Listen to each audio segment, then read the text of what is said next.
గంగమ్మ. ఒరే వెంకన్న, నువ్వెక్కడున్నా ఏం చేస్తున్నా మరిచిపోకుండా దేవుడి నామం పాడుతూనే ఉండాలిరా. అప్పుడే దేవుడు నిన్ను చల్లగా చూస్తాడురా అని చెప్పిందండి. సర్లే, నీ పేరు చెప్పు. తిరుపతి వెంకన్నండి. నీ పేరు అడిగితే కొండ మీద దేవుడి పేరు చెప్తావేంటయ్యా? దానికి చాలా పెద్ద కథ ఉందండి. పేరుకి కథే? అవునండి, మా అమ్మ గొప్ప భక్తురాలండి. ప్రతి సంవత్సరం వెంకన్న బాబు కొండకొచ్చిందండి. 7 కొండలు నడిచెక్కిదండి. ఓ సంవత్సరం అలాగే కొండకొచ్చిందండి, కానీ కొండెక్కలేదండి.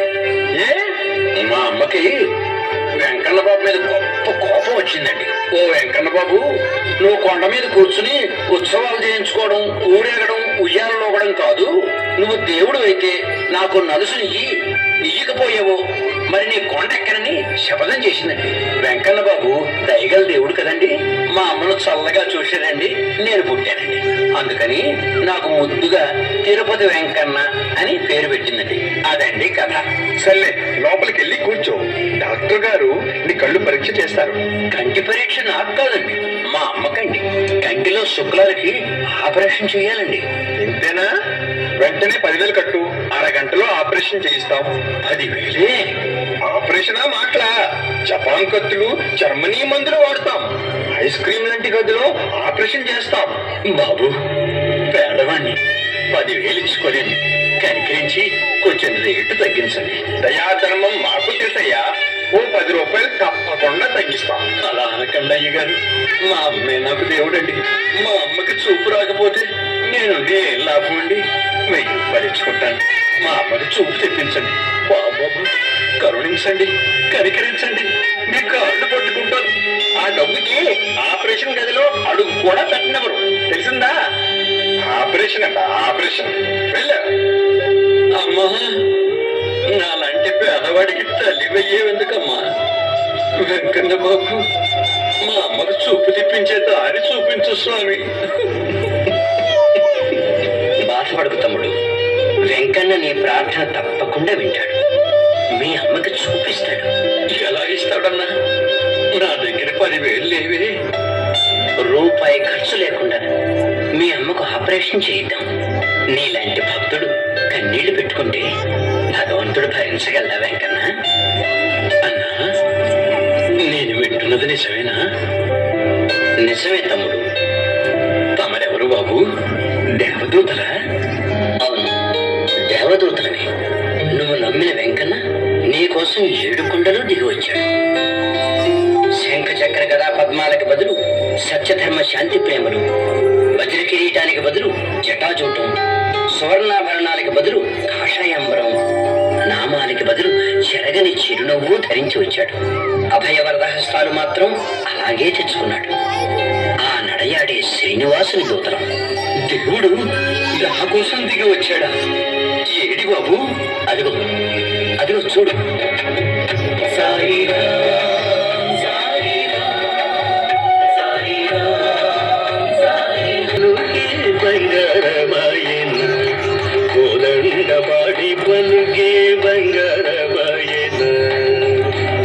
Mummy, mummy. రాము, ఎప్పుడొచ్చావురా? 10 నిమిషాలైంది వచ్చి. నీకోసం ఇంటికి వెళ్ళాను మమ్మీ. ఇక్కడున్నావని చెప్పారు. నూరారా అమ్మా అని పిలవకుండా మమ్మీ అని ఆ పిలిపేమిట్రా? ఈ మోడర్న్ పిలుపు నీకు అర్థం కాదులే. ఇంతకీ ఇక్కడెందుకున్నావు? పిల్లలు చక్కగా ఆడుతూ పాడుతూ ఉంటే చూస్తూ ఉండిపోయాను. పద, ఇంటికి వెళదాం. ఇప్పుడు టైం లేదు మమ్మీ, చాలా అర్జెంట్ పనులున్నాయి. అదేమిట్రా, అంత దూరం నుంచి వచ్చి 4 రోజులు కూడా ఉండకుండా వెళ్ళిపోతావా? 4 నిమిషాలు కూడా ఉండడానికి తీరిక లేదు మమ్మీ. హైదరాబాద్ లో ఉంటే 4 నిమిషాల్లో 4 లక్షలు సంపాదించవచ్చు. కన్న తల్లికి తన పిల్లల్ని కళ్ళారా 4 రోజులు చూసుకోవాలని ఉండదా రాము? 25 ఏళ్ళు చూసావు కదమ్మా, కొత్తగా ఇప్పుడు ఏం చూస్తావు? తల్లి దగ్గర 4 నిమిషాలు ఉండలేని వాడివి అసలు ఎందుకు వచ్చినట్టు? తల్లి రుణం తీర్చుకుందామని వచ్చాను. చిన్నప్పటి నుంచి నువ్వు నాన్న నా కోసం ఖర్చు పెట్టిన సొమ్మంతా అనా పైసలతో తీర్చేద్దామని వచ్చాను. ఇప్పటి వరకు 3,30,000 రూపాయలు అయింది. ఇదిగో చెక్కు, తీసుకో. తల్లిదండ్రుల ఆత్మీయతకు విలువ కట్టావన్నమాట. అంతకన్నా ఏం చెయ్యాలి? అన్నీ సరిగ్గా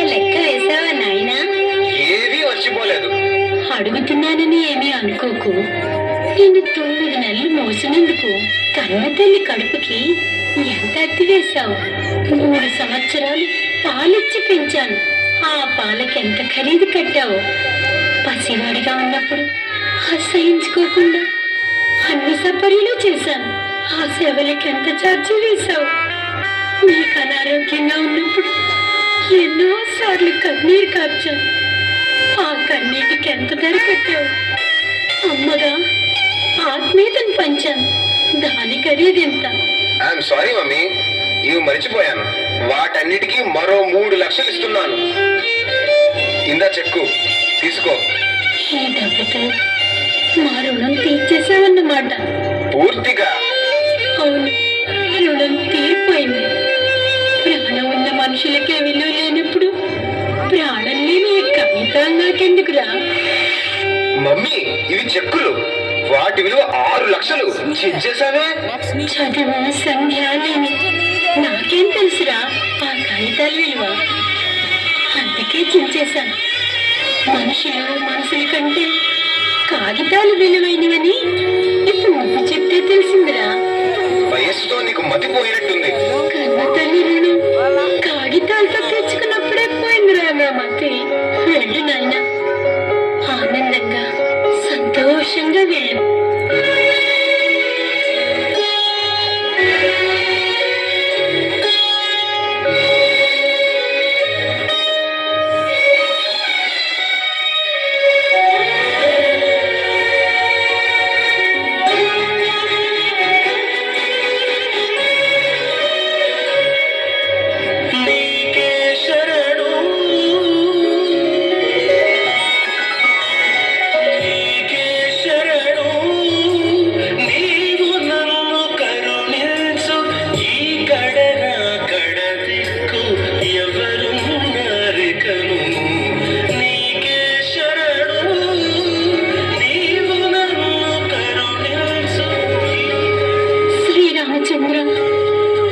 తండ్రి మాట జవదాటని వాడివి, ధర్మమూర్తివి.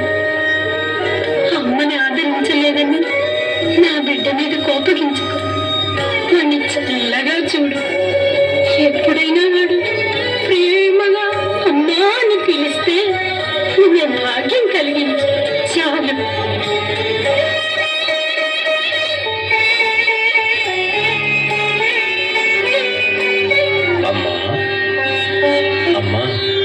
నువ్వా? నా కొడుకేమోనని భ్రమపడ్డాను.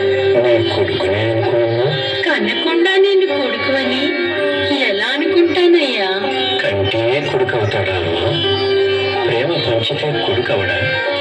వెంకన్న, ప్రేమ లేకపోతే నన్ను ఎందుకెంత అభిమానంగా పలికిస్తావయ్యా? నువ్వు నా బిడ్డవే. మా ఇంటికి రామ్మా, నిన్ను మా అమ్మలా చూసుకుంటాను. వెంకన్నా, ఈ అమ్మని ఆదరించాలన్న పెద్ద మనసు నీకెలా వచ్చిందిరా?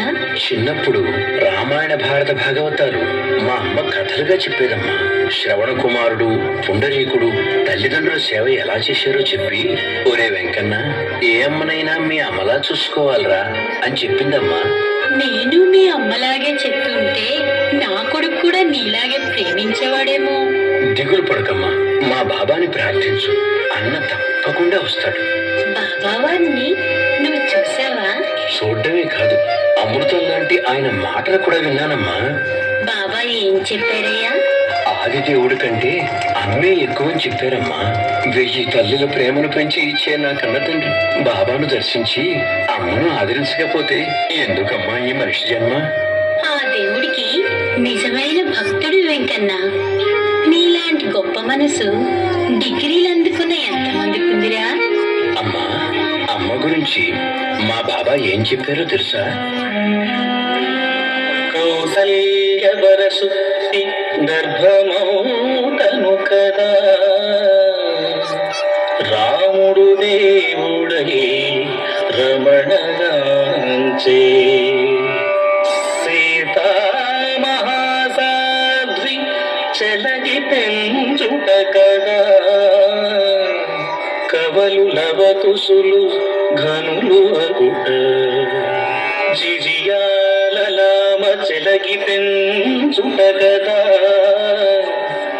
వీర శివాజియు పేరుగాంచే పొదిలిమాయి రంజిల్లి పెంచుట కదా గాంధీ మహాత్ముడై ఘనతగాంచే ప్రాణికోటి ఈ రీతి పరిమళించే అహరహంబును బ్రోచెడి అమ్మ కంటే ఆదరంబగు వ్యక్తులీ అవనిగలదే అమ్మ ప్రథమాక్షరంబు ఆద్యక్షరంబు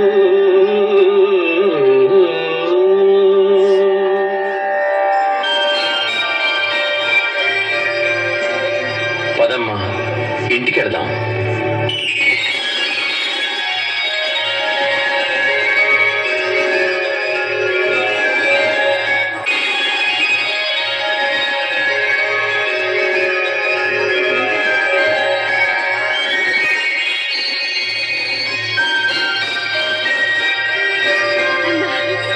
good morning sir. Good morning. కూర్చోండి. కూర్చోడానికి సమయం లేదండి. ఇది లక్షల లాభం వచ్చే కాంట్రాక్ట్. నేను అన్ని జాగ్రత్తగా చూసి రేట్లు వేశాను. మీరు సంతకం పెడితే వెంటనే పంపించేస్తాను. సరే, అక్కడ పెట్టండి. ఇది చాలా అర్జెంటు. గంట లోపల పంపించాలండి. మీరు చూసినంత మాత్రం నేను చూడకుండా గుడ్డిగా సంతకం చేసేయాలా? నేను వివరాలన్నీ జాగ్రత్తగా పరిశీలించి సంతకం పెడతాను. వెళ్ళండి. 2 ఏళ్ల నుంచి పనిచేస్తున్నాను. మీరెన్నడూ ఇలా అనలేదు. ఇప్పుడు అంటున్నాను కదా. క్షమించండి, మీకు నా మీద అపనమ్మకం కలిగినట్టుంది. అవును. నా నిజాయితీనే శంకిస్తున్నారా? శంకించకపోవడానికి మీరేమైనా సత్యహరిశ్చంద్రులా? నేను చేసిన సేవ వృధా అయిందన్నమాట. జీతం తీసుకున్నారు, డ్యూటీ చేశారు. దీనిలో నిస్వార్థ సేవ ఏముంది? మళ్ళీ ఆ మాట అనకండి. నేను భరించలేను. ఏ, నా మాటలకి బాధపడుతున్నారా? అవును, కంపెనీని నా కన్న తల్లిలా భావించి సేవ చేశాను. కన్న తల్లిని ప్రేమించలేని మీరు కంపెనీని ప్రేమిస్తున్నారంటే ఆశ్చర్యంగా ఉంది నాకు. మీకెవరు చెప్పారు? నా ఉద్యోగులు, వారి కుటుంబాల యోగక్షేమాలు అనుక్షణం నేను తెలుసుకుంటూ ఉంటానని మీకు తెలీదా? I'm sorry sir. రాము, అహోరాత్రులు మీరు కంపెనీ అభివృద్ధికి కృషి చేస్తుంటే నీతి నిజాయితీలు గల సమర్థుడైన మేనేజర్ లభించానని నేను పొంగిపోయాను. కానీ కన్న తల్లి ప్రేమకి డబ్బుతో విలువ కట్టారని తెలిసి బాధపడ్డాను. రాము, మీ మీద నమ్మకం లేదన్న ఒక్క మాటకే మీరు ఎంతో బాధపడ్డాను. మరి నవమాసాలు మూసి కని పెంచి అమృతం లాంటి ప్రేమ పంచిన కన్న తల్లి ఆత్మీయతానురాగాలకి తుచ్చమైన డబ్బుతో విలువ కడితే ఆ తల్లి ఎంత గుండె కోతకు గురై ఉంటుందో ఒక్క క్షణమైనా ఆలోచించారా? ఆలోచించలేదు సార్. ఇప్పుడు ఆలోచించండి. మాతృదేవో భవాని బోధించిన వేదాలు పుట్టిన భూమిలో పుట్టి, రాముడు ప్రభవించిన రాజ్యంలో పెరిగి, గాంధీ పుట్టిన నేలపై చదువుకుని, ప్రేమామృతమూర్తి భగవాన్ శ్రీ సత్యసాయి బాబా వారి సమకాలికులుగా జీవిస్తూ తల్లిని గౌరవించకపోతే ఎందుకండి ఈ మానవ జన్మ? నేను క్షమించరాని అపరాధం చేశాను సార్. రాము, అది నీ తప్పు కాదు. చదువు జీతం కోసం కాదు, జీవిత పరమార్థాన్ని తెలుసుకోవడం కోసం అని చెప్పని వ్యవస్థది. జన్మ జన్మల పుణ్యఫలం వల్ల భగవాన్ శ్రీ సత్యసాయి బాబా వారి దివ్య సన్నిధిలో విద్యాభ్యాసం చేసే అదృష్టం నాకు కలిగింది. దేవుడు అందరిళ్లలోనూ ఉండలేక తల్లి రూపంలో ఉంటాడని మా బాబా చెప్పారు. అందుకే నేను మా అమ్మను కంటికి రెప్పలా చూసుకుంటున్నాను. మీరు చెప్తూ ఉంటే ఇప్పుడు నాకు అర్థమవుతోంది సార్. తల్లిని గౌరవించడం అంటే ఆమె ఆశించినట్టు జీవించాలంటారు మా బాబా. తాను ఆచరించి చూపించారు. మాతృమూర్తి ఈశ్వరమ్మ చిన్న పాఠశాల నిర్మించమంటే విశ్వవిఖ్యాతమైన విశ్వవిద్యాలయాన్ని నిర్మించారు. దాహార్తుల్ని ఆదుకోవడానికి చిన్న బావి తవ్వించమంటే వేల గ్రామాలకు, మద్రాసు మహానగరానికి మంచినీరు అందించారు. చిన్న ఆసుపత్రిని నిర్మించమంటే జగద్విఖ్యాతమైన 2 సూపర్ స్పెషాలిటీ ఆసుపత్రులు నిర్మించారు. అవతార పురుషుడు తన తల్లి మాటకు ఎంత విలువిచ్చాడో చూశారా? వారి జీవితం నుంచి అమ్మను గౌరవించడం నేర్చుకోవాలి మనం. అమ్మను అవమానించి నేను చాలా తప్పు చేశాను సార్. నేను ఇప్పుడే వెళ్ళి మా అమ్మను క్షమించమని వేడుకుంటాను. రాము, మీలో నీతి నిజాయితీ ఉన్నాయి, నాకు తెలుసు. శ్రీనప్ప, నీకు ధనం లేకపోతే బాధపడను, అధికారం లేకపోతే విచారించను, కార్లు మేడలు లేకపోతే చింతించను. కానీ నువ్వు ఇతరులకి ప్రేమ పంచకపోతే నేను బాధపడతానని మా అమ్మ చెప్పింది. మీరు కూడా ప్రేమను పెంచుకోండి, అమ్మను గౌరవించండి, ఆదరించండి, ఆత్మీయతను పంచండి. నాకు కనువిప్పు కలిగించే మాట చెప్పారు.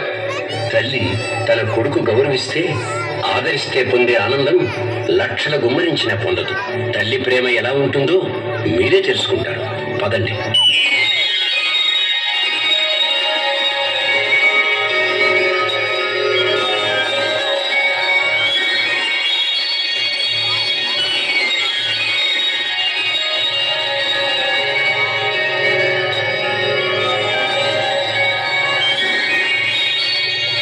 వెంకన్నా, భాగవతం ఒక పద్యం చదవరా, వింటాను. సిరికి చెప్పడు శంఖ చక్రయుగము చేదోయి సంధింపడు, ఏ పరివారము జీరడు అప్రకపతి మన్నింపడు, ఆకర్ణికాంతర ధమ్మిల్లము చక్కనొద్దడు, వివాద ప్రోత్సిత శ్రీకుచోపరి చలమైన వీడడు, గజ ప్రాణావనోత్సాహి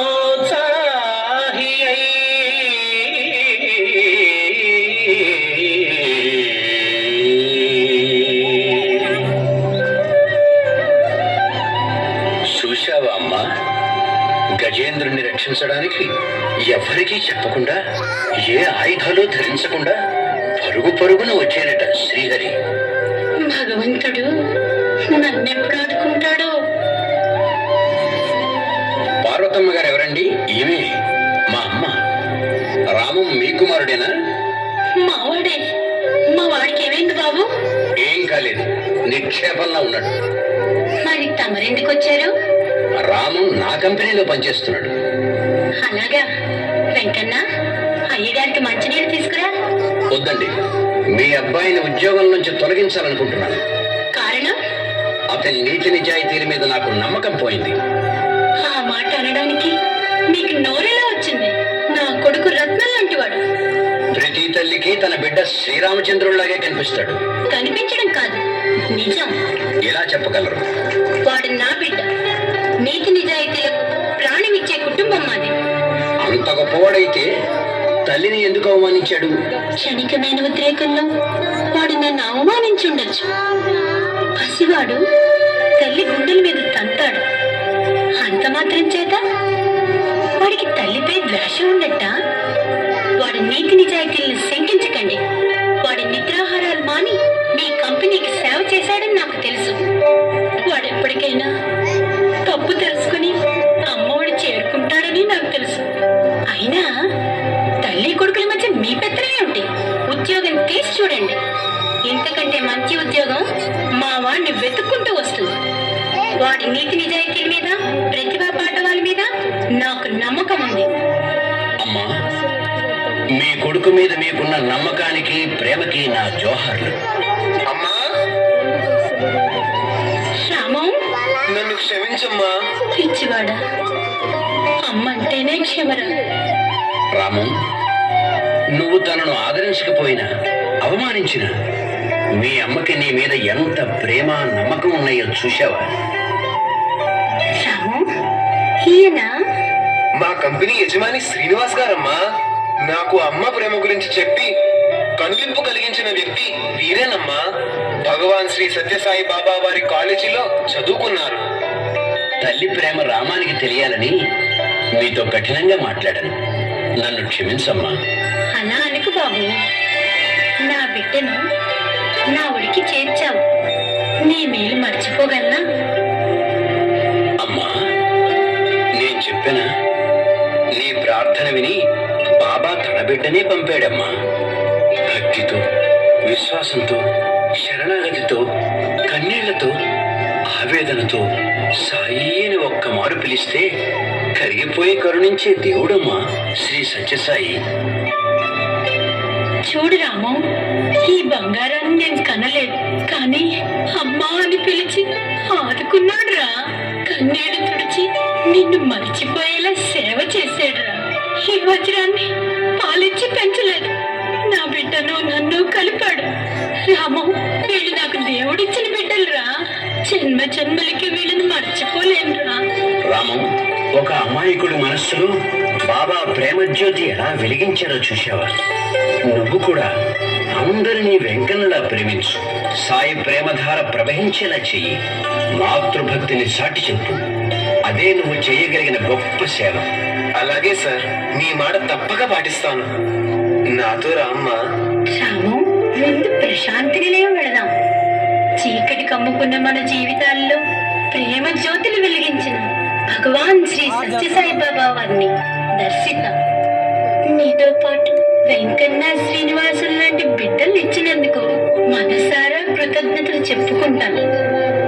నిన్నే కాదు, అందరినీ నా బిడ్డల్లా ప్రేమిస్తానని ఆ దేవుడికి మాట ఇస్తాను. ప్రశాంతి నిలయంలో వెలుగుతున్న లక్షలాది ప్రేమ జ్యోతుల్ని మనం దర్శిద్దాం. ప్రేమని పంచి ఇవ్వండని గడప గడపకు సాయి ప్రేమ సందేశాన్ని అందిద్దాం.